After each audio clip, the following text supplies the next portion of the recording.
So hey guys, welcome back to another video of the sort of coming and আমি আশা করি আপনারা সকলেই অনেক অনেক অনেক বেশি ভালো আছেন। আজকের এপিসোডটি কিন্তু ভুলেও একটু স্কিপ করো না, কারণ আজকের এই এপিসোডে তোমরা একটি শর্ট ফেরিকে দেখতে পাবে, যে এই শর্টটিকে ইউজ করে সিরিজের স্টার্টিং এ সেই ইমমর্টালটি ওই ইমমর্টাল ড্রাগনটিকে হত্যা করেছিল। আর তার থেকেও বড় কথা হচ্ছে, আমি 2-3 দিন ধরে খোঁজার পর তোমাদের জন্য একটি বেস্ট ব্যাকগ্রাউন্ড মিউজিক পেয়ে গেছি। তোমরা আমাকে কমেন্ট বক্সে এটি অবশ্যই জানিয়ে যাও যে ব্যাকগ্রাউন্ড মিউজিকটি তোমাদের কাছে কিরকম লেগেছে। এন্ড ভাই ভাই ভাই সব থেকে বড় কথা হচ্ছে, তোমরা কি আমার অন্য একটি চ্যানেলে বিটিডিএ এর নোবেল এক্সপ্লেন ভিডিওটি দেখেছো? যদি না দেখে থাকো তাহলে ডিসক্রিপশন বক্সে লিংক পেয়ে যাবে, সেখান থেকে দেখে চলে আসো। আর আমি তোমাদেরকে গ্যারান্টি সহকারে বলতে পারি, আমি তেমন ভালো নোবেল এক্সপ্লেনার না হলেও এই ভিডিওটি কিন্তু আমার কাছে অসাধারণ লেগেছে। তাই আমি তোমাকেও সাজেশন করবো তাড়াতাড়ি গিয়ে দেখে চলে আসো, লিংক নিচে ডিসক্রিপশন বক্সে পেয়ে যাবে। তাহলে চলো আর কথা না বাড়ি, আমরা আগের এপিসোডের একটি শর্টকাট রিক্যাপ নিয়ে আমাদের আজকের এই ভিডিওর এক্সপ্লেনেশন স্টার্ট করে দিই। তাহলে যেমনটি আমরা লাস্ট এপিসোডে দেখেছিলাম, গ্র্যান্ডপা সেটি জেনে গিয়েছিল যে চ্যানপেংই সে যে তার নাতনিকে মারার চেষ্টা করেছে। তাই গ্র্যান্ডপা তো সেখানে অনেক রেগে বেগে বেরিয়ে পড়ে চ্যানপেংকে মারার জন্য। আর ওই গ্র্যান্ডপা হুয়ান যখন চ্যানপেংকে মারছিল, তখন চ্যানপেং নিনিয়াওকে দিয়ে একটি চাল চালে সে তালি ডাইনাস্টির গুহানকে নিজে ফাইটে টেনে আনে। আর লাস্ট পর্যায়ে আমরা দেখেছিলাম তারা দুজন একজন একজনের সামনে দাঁড়িয়েছিল। আর আমাদের এই এপিসোডও ঠিক এই জায়গা থেকে স্টার্ট হয়। আমাদের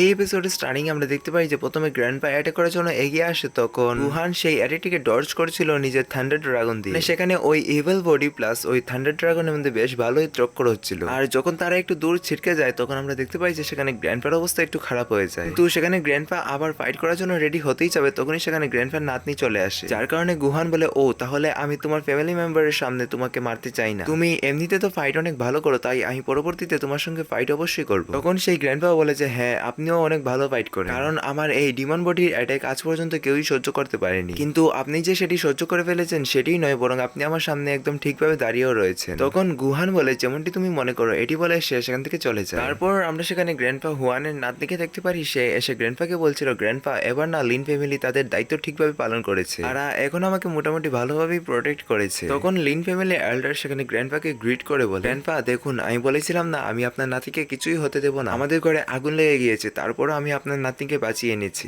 আমার মনে হয় কি এই আগুনটি ওই চ্যানপেং এর কোনো বন্ধু লাগিয়েছে, কারণ সে তো আপনার সঙ্গে ফাইট করতে ব্যস্ত ছিল, আর সে এর মধ্যে এতটুকু সময় পায়ওনি যে সে গিয়ে আমার লিন ফ্যামিলিতে আগুন লাগিয়ে দিবে। তাই আমার মনে হয় যে কি এখানে অন্য কেউ আছে। তখন সেই গ্র্যান্ডপাটি সেখানে রেগে বেগে বলে, এনা এই চ্যানপেং এর না বেশি বার বেড়ে গিয়েছে, এখন আমি সবার আগে ওই চ্যানপেংকে ধরে একদম মেরে ফেলবো, তারপর গিয়ে আমি শান্তিতে বসবো। এখন যদি আমি ওই চ্যানপেংকে না মারি, তাহলে সেই চ্যানপেং এর সাহস আরো বেড়ে যাবে, আর সে আমার নাতনির উপর আরো বড় বড় অ্যাটাক করবে। তাই আমার এখন সবার আগে তার একটি ঠিকানা অবশ্যই লাগাতে হবে। অন্যদিকে আমরা চ্যানপেংকে দেখতে পারি, সে অনেক বেশি ইনজার্ড ছিল আর সে জঙ্গলের পাশ দিয়ে যাচ্ছিল। তখন সে সেখানে একটি ঘর দেখতে পায়। এরপর সে যখন ওই ঘরের ভিতর যায়, তখন আমরা দেখতে পাই যে সেখানে নিনিয়াও অলরেডি বসা ছিল। এর মানে এটা তাদের প্ল্যানের একটি অংশ ছিল যে তারা এই জঙ্গলে এসে দেখা করবে। তখন চ্যানপেং এর এত খারাপ অবস্থা দেখে তো নিনিয়াও অনেক বেশি ভয় পেয়ে যায়, আর সে চেঁচিয়ে চেঁচিয়ে বলছিল, ওই গাদা তুই কি করেছিস, তোকে কে বলেছিল এত সব ফাইট করার জন্য? যদি আজ তোর কিছু হয়ে যেত তাহলে আমি কি করতাম? আমি লিনকে গিয়ে কি বলতাম? এটাই যে আমি তোকে প্রোটেক্ট করতে পারিনি। তখন চ্যানপেং সেখানে বলে, আরে নিনিয়াও শান্ত হও শান্ত হও, তেমন কিছু হয়নি, এটি তো জাস্ট আমাদের প্ল্যানের একটি অংশ ছিল,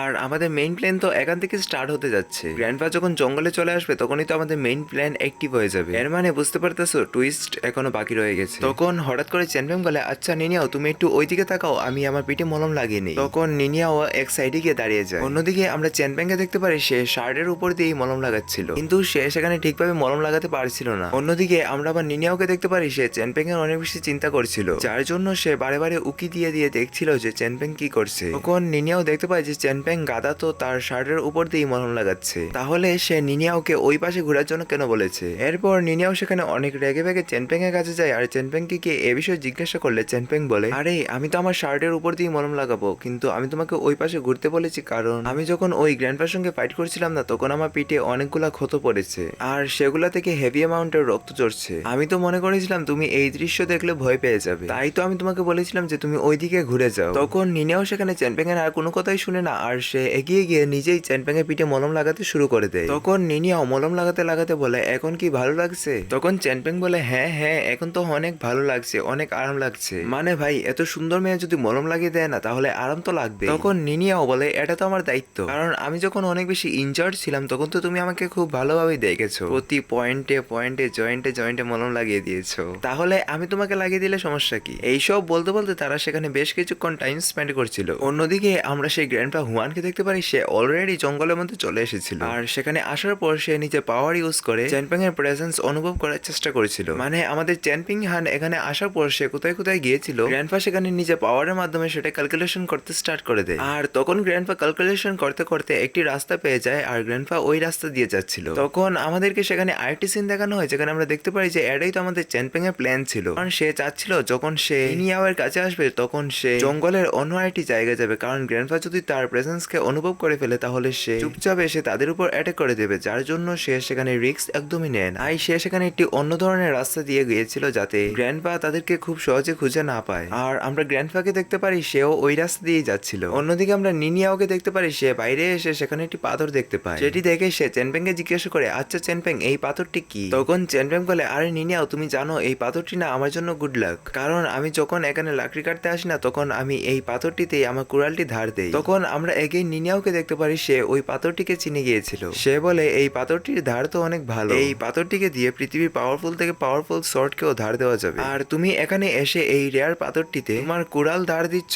এরপর নিনিয়াও আরো বলে, আমরা একটি ডিল করে নিই, এই গ্র্যান্ডপার ম্যাটারটি রিজলভ হয়ে যাওয়ার পর আমরা এই পাথরটিকে দুই ভাগ করে এক ভাগ তোমাকে দিয়ে দিব, আরেক ভাগ আমি আমার সঙ্গে আমার গ্রামে নিয়ে যাব। তখন চেনপেং বলে, আরে আরে নিনিয়াও তুমি চিন্তা করো না, এই গ্র্যান্ডপার ম্যাটারটি যদি একবার রিজলভ হয়ে যায় না তাহলে তুমি এই সম্পূর্ণ পাথরটিকেই তোমার সঙ্গে নিয়ে যাও, আমার কোনো সমস্যা নেই। তখন নিনিয়াও বলে, কি এই সম্পূর্ণ পাথরটি আমি নিয়ে যাব? তুমি আবার কোথাও উল্টাপাল্টা ক্যালকুলেশন করতে শুরু করে দিয়েছো না তো? তুমি কোথাও এটি ভাবছো না তো যে তুমি প্রথমে এই সম্পূর্ণটি আমাকে দিয়ে দিবে, তারপর তুমি আমাকে প্রপোজ করে আমাকে বিয়ে করে ফেলবে যাতে এই পাথরটির মালিক তুমিও হয়ে যাও? এমনিতে তো অর্ধেক পাথর পাবে, তাই তুমি এই প্ল্যানটি করেছো অবশ্যই, তাই না? দেখো দেখো আমি তোমাকে ক্লিয়ারলি ভাবে বলে দিই, এই ধরনের ক্যালকুলেশন করতে না অবশ্যই যেও না, কারণ আমি তোমার ফাঁদে পা একদমই দেবো না। তখন চেনপেং তো বেচারা সেখানে অনেক বেশি ভয় পেয়ে যায় আর সে বলে, আরে আরে নিনিয়াও আমি তোমাকে কিছুই করিনি, আমি উল্টাপাল্টা কোনো ক্যালকুলেশনও করিনি, আমি তো তোমাকে জাস্ট আমার সিনিয়র মাস্টার হিসাবে দেখি, যদি আমার কথাবার্তা তোমার কাছে খারাপ লেগে থাকে তাহলে আমি সরি। তখনই হঠাৎ করে আমরা দেখতে পারি যে নিনিয়াও চেনপেং এর মুখ চেপে ধরে, কারণ সে এখানে এটি খুব ভালোভাবে ফিল করতে পারছিল যে গ্র্যান্ডপা এখানে অলরেডি চলে এসেছে। তারপর তারা সেখানে নিজেদের প্ল্যানকে অ্যাপ্লাই করতে শুরু করে দেয়। নিনিয়াও এখান থেকে সোজাসুজি চলে যায় সেই গ্র্যান্ডপার সঙ্গে ফাইট করার জন্য। অন্যদিকে আমরা চেনপেংকে দেখতে পারি সে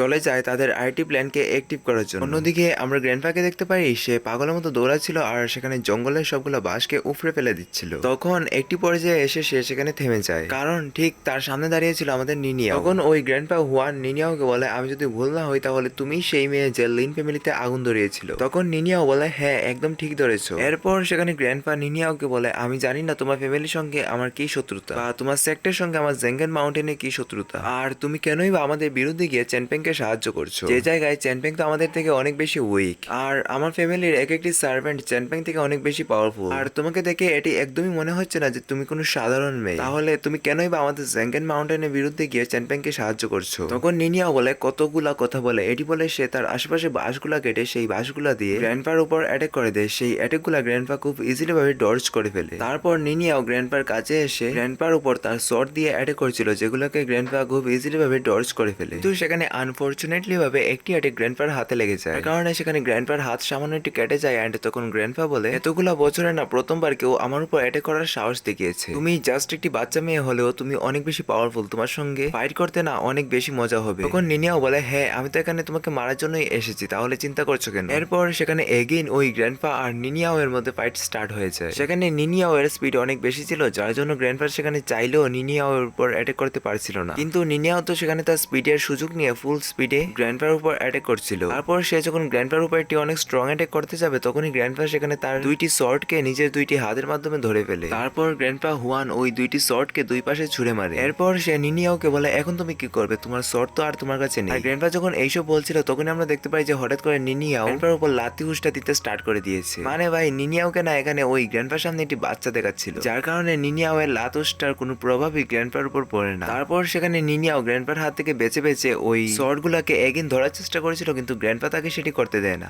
আর একটি পরে যে আমরা দেখতে পাই যে গ্র্যান্ডপা তার পিছনে এসে তার উপর একটি অ্যাটাক করে দেয়, যার কারণে নিনিয়াও ছিটকে গিয়ে সামনে পড়ে। আর গ্র্যান্ডপা সেখানে চলে এসে নিনিয়াওকে নিজের মাথার উপর তুলে নেয় আচার দেওয়ার জন্য, কিন্তু তখনই সেখানে নিনিয়াও এর একটি ইশারায় ওই শর্টটি চলে আসে, যেই শর্টটি তাকে আগে মাস্টার দিয়েছিল। এই শর্টটি সেখানে এসে গ্র্যান্ডপার হাত থেকে নিনিয়াওকে ফ্রি করে এন্ড ওই শর্টটিকে নিয়ে নিনিয়াও এর হাতে তুলে দেয়। আর সেই দুইটি শর্টকে এগেইন নিজের হাতে নিয়ে নিনিয়াও আর এক সেকেন্ডও দেরি করে না, সে সঙ্গে সঙ্গে চলে আসে গ্র্যান্ডপার উপর অ্যাটাক করার জন্য। কিন্তু আমরা দেখতে পাই যে গ্র্যান্ডপা তার অ্যাটিটিকে সেখানে আটকে ফেলে। তারপর গ্র্যান্ডপা বলে, আরে বা তোমার কাছে তো অনেক ভালো একটি শর্টও আছে, তুমি কোনো সাধারণ মেয়ে নও নয়, তোমার সঙ্গে ফাইট করতে অনেক মজা হবে, এটি বলে সে নিনিয়াওকে ছিটকে মারে। অন্যদিকে আমরা চ্যানপ্যাংকে দেখতে পারি সে নদীর পাড়ে চলে এসেছে, আর এখানে আমাদেরকে তাদের এক্সাক্ট প্ল্যানটি দেখানো হয়। আর তাদের প্ল্যানটি ছিল এই যে নিনিয়াও গ্র্যান্ডপার সঙ্গে ফাইট করতে করতে গ্র্যান্ডপাকে ওই নদীর পাশে নিয়ে চলে আসবে, আর চ্যানপ্যাং সেখানে আগে থেকেই নদীর নিচে অনেকগুলা ধারালো তীর লাগিয়ে রাখবে, যাতে তারা দুইজন মিলে যেমন তেমন করে গ্র্যান্ডপাকে ওই নদীর মধ্যে ফেলে দেওয়ার পর ওই তীরগুলা গিয়ে সোজাসুজি গ্র্যান্ডপার পিছন দিয়ে ঢুকে যাবে, যার কারণে গ্র্যান্ডপা সেখানে মারা যাবে। তখন নিনিয়াও বলে কিন্তু আমাদের এই প্ল্যানটি যদি কাজ না করে তাহলে, তখন চ্যানপ্যাং বলে যদি কাজ না করে তাহলে দেখা যাবে। অন্যদিকে আমাদেরকে গ্র্যান্ডপা এন্ড নিনিয়াওকে দেখানো হয় সেখানে তাদের মধ্যে জবরদস্ত ফাইট চলছে। সেখানে নিনিয়াও আর ওই শর্টটি একসঙ্গে মিলে গ্র্যান্ডপা হুয়ানের উপর অ্যাটাক করেছিল, তারপরও তার ডিসঅ্যাডভান্টেজে যাচ্ছিল, কারণ গ্র্যান্ডপা হুয়ান সেখানে নিজে ফুল পাওয়ারকে আনলিশ করে দিয়েছিল, যার জন্য গ্র্যান্ডপা হুয়ান সেখানে অনেক বেশি পাওয়ারফুল হয়ে গিয়েছিল। তারপর আমরা দেখতে পারি নিনিয়াওকে যে নিজের সম্পূর্ণ পাওয়ারকে একত্রিত করছিল। তখন এডি দেখে গ্র্যান্ডপাও আর বসে থাকে না, সেও নিজের সম্পূর্ণ পাওয়ারকে একত্রিত করতে শুরু করে দেয়। তারপর গ্র্যান্ডপা সেখানে এগিয়ে আসে নিনিয়াও এর উপর অ্যাটাক করার জন্য, কিন্তু নিনিয়াও সেখানে একটির পর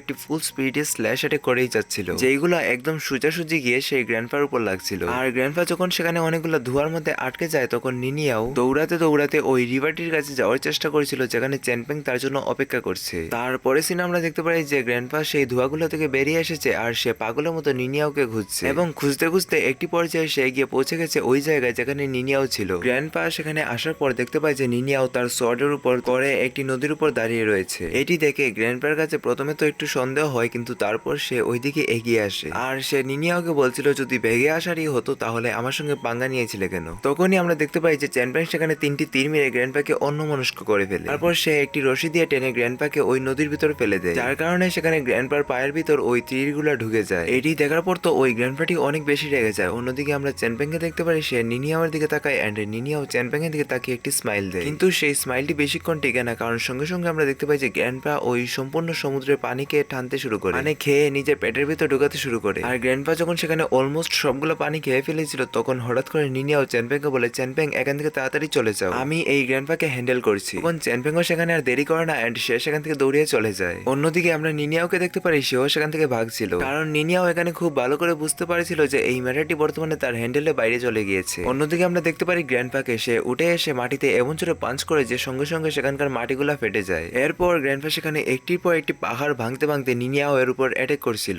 আর এখন নিনিয়াও এর সেই অ্যাটাকগুলো ডডজ করতে অনেক কষ্ট হচ্ছিল। একটি পর্যায়ে আমরা দেখতে পারি যে সেই ওল্ড ম্যানটি নিনিয়াও এর ওই শর্টটিকে একটি পাহাড়ের মধ্যে ছুঁড়ে মারে। তখন নিনিয়াও যেমন তেমন করে দৌড়াতে দৌড়াতে একটি পাহাড়ের উপর উঠে নিজের শর্টটিকে ধরতেই যাবে, তখনই সেখানে গ্র্যান্ডপা একটি অনেক বড় পাথর দিয়ে নিনিয়াও এর উপর অ্যাটাক করে দেয়, আর সেই পাথরটি একদম সোজাসুজি নিনিয়াও এর উপর লেগে যায়, কিন্তু সেখানে নিনিয়াও এর তেমন একটা ক্ষতি হয় না। আমরা দেখতে পাই যে নিনিয়াও পাহাড় থেকে পড়ছিল, তাই তাকে বাঁচানোর জন্য সেখানে চ্যানপ্যাং দৌড়িয়ে যায়। ঠিক তখনই আমরা ওই গ্র্যান্ডপাকে দেখতে পারি সে একটি বাঁশ তুলে আর ওই বাঁশটিকে চ্যানপ্যাংয়ের দিকে ছুঁড়ে মারে। তখন চ্যানপ্যাংয়ের কি অবস্থা হয় সেটা তো আমাদেরকে দেখানো হয় না, কিন্তু আমাদেরকে সেই বাঁশটি দেখানো হয় যেটি সম্পূর্ণ রক্তে লাল হয়ে রয়েছিল। অন্যদিকে আমরা নিনিয়াওকে দেখতে পারি সে সেখানে অনেক বেশি শকড প্লাস স্যাড হয়ে গিয়েছিল এটি ভেবে যে চ্যানপ্যাংয়ের কি হয়েছে, আর তখন তো বেচারি নিনিয়াওয়ের চোখ থেকে জল পর্যন্ত চলে আসে। আর তখনই আমরা দেখতে পাই যে হঠাৎ করে নিনিয়াওয়ের শরীর থেকে অনেকগুলো থান্ডার রিলিজ হচ্ছিল। তারপর সেখানে হঠাৎ করে নিনিয়াওয়ের চারিদিকে অনেকগুলো গোল্ডেন কালারের এনার্জি ফ্লো করতে শুরু করে, আর সেই এনার্জিগুলো এতটা স্ট্রং ছিল যে সেই এনার্জিগুলোকে ফেস করতে গিয়ে সেই গ্র্যান্ডপারও ফাটছিল। তখন নিনিয়াওর শরীর থেকে অনেকগুলো গোল্ডেন কালারের এনার্জি একটি লেজার টাইপ হয়ে গ্র্যান্ডপার উপর ছুঁড়ে মারে, যেটি থেকে গ্র্যান্ডপা অনেক কষ্টে যেমন তেমন করে বাঁচে। তারপর আমরা দেখতে পাই যে হঠাৎ করে নিনিয়াওয়ের শরীর থেকে অনেক হেভি অ্যামাউন্টের গোল্ডেন কালারের এনার্জি উপরের দিকে ছড়িয়ে যাচ্ছিল, যেটিকে আমাদের সর্ড মাস্টার এন্ড দালি ডাইনাস্টির গুহান মাস্টার হুয়ান